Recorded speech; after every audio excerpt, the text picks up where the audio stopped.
week 6 of the fantasy baseball season, and here's a few pitchers I would drop this week. The first guy, Chris Paddock of the Minnesota Twins. I mentioned earlier last week that he was a good ad, but then the diagnosis came down with the elbow inflammation, and it's possible he needs Tommy John here, is Chris Paddock. So Paddock with his new team this season, he got off to a pretty decent start though, 22 and a third, 1-2 record, 25 hits, 10 earned runs, 2 walks, 20 Ks, 3.44 ERA, and a 1.15 whip. So right there, good numbers for Paddock it was, especially in the American League. But now already transferred to the 60-day DL. That news is no good news at all here. And he's a guy I easily would drop. So the last few outings before he went down, April 26th versus Detroit, 5 2/3, no decision, 5 hits, 1 run, a walk, 6 Ks.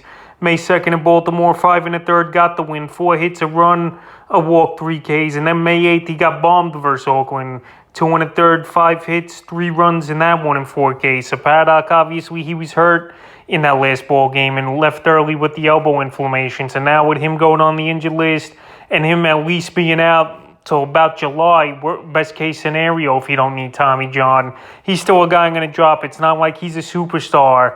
He's just a guy that's a good pitcher, up and coming possibly with good potential. But right now, I wouldn't hold on to him. So in redraft leagues, he's an easy drop.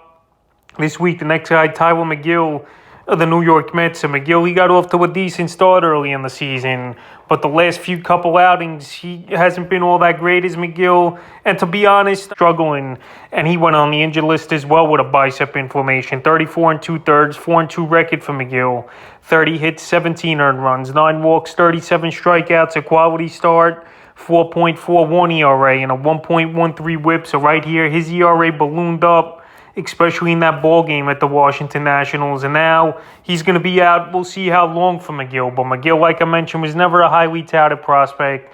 Last season, we saw the same thing with him coming out of the gates hot when he got called up from the minor leagues. And then the second half of his starts in the season last year, his ERA was over a 6. So Mcgill, the last few outings for him, April 29th versus Philly, 5 innings, got the win.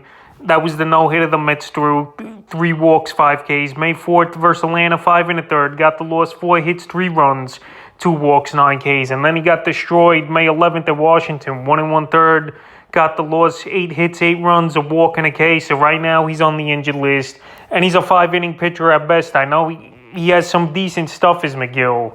Coming into the season, he wasn't even going to be a starter for this New York Met team. But now that he's banged up, is hurt, and no timetable for his return or exact diagnosis, except that it's a bicep right here on his pitching arm.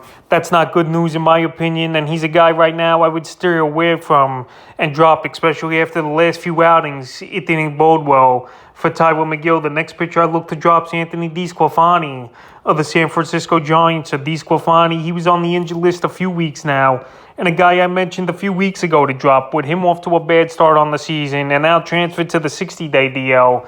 In late June's the earliest he's going to come back in another month and a half here is DeSclafani. So on the season, 13 1/3, 0-1 record, 9 runs, 2 walks, 13 Ks. And obviously, he's owned in 58% of fantasy leagues. But honestly, he's not a guy I'm not going to stash and wait on my fantasy teams here is DeSclafani, especially off to the bad start this year with the 6.08 ERA and a 1.08 whip. And he had 3 starts on the year. April 10th versus Miami, only 3 2/3, 8 hits, 2 runs, a walk, 5 Ks. April 16th at Cleveland, 4 2/3, 5 hits, 2 runs, 4 Ks. And April 21st, his last outing before he went down, 5 innings, got the loss at the Mets. 9 hits, 5 runs, a walk, and 4 Ks. So he was struggling. The ankle injury definitely could have played a factor in it. But right now, he's a guy I'm not going to wait for, especially another month and a half here, with more players going on the injury list, with more value and better upside. The next pitcher is Mark Melancon of the Arizona Diamondbacks. So Melancon was one of the bigger signings for the D-backs in the offseason, and he's been off to a horrible start this year. 11 2/3, 0-5 record, 7 saves, 20 hits, 11 earned runs, 5 walks, 4 Ks, a blown save, an 8.49 ERA, and a 2.14 whip. So right here, I know he's a closer, but come on, that ERA over an 8 here is pathetic for Melancon. And we know he's up there in age. We know he's got a lot of saves under his belt in his career. But he's a guy I definitely can't hold on to. I know he's a closer. I know he's had great seasons. But maybe this is it for Melancon at 37-year-old. And he definitely hit the wall here. And he's also on a team, as the season goes on, the struggle's going to get worse here for the Diamondbacks. I know they've been pretty decent to start the season, especially comparing to last season where they were off to a historically bad start, and they lost over 100 games last year. So right now, with him not on a great team, with his ERA way up there, he's an easy drop this week, in my opinion, is Melancon. And he's also a guy at the trade deadline I could see be traded to a contender, and a guy who's not going to be a closer at all. But right now, to be owned in 76% of fantasy leagues is way too much, in my opinion. And the fifth and final pitcher I look to drop this week is Jesus Lizardo of the Miami Marlins. So one of the former top Oakland Athletics prospect, traded to the Marlins last season. And so far this season for Lizardo, pretty decent year. Nothing spectacular. 29 innings, 2-3 record, 18 hits, 13 runs.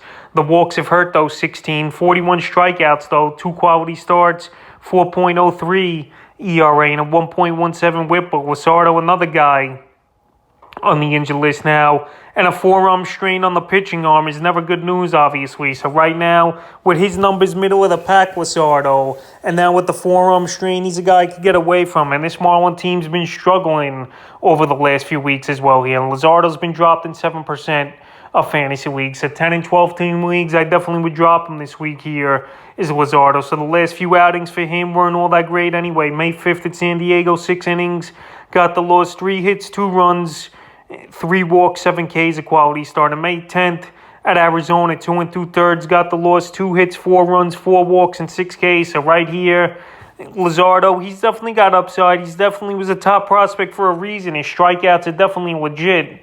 But now with the forearm strain and him not playing on that great of a ball club, it's an easy pitcher to steer away from and drop this week. So that's a few pitchers I look to drop here for week 6 of the fantasy baseball season.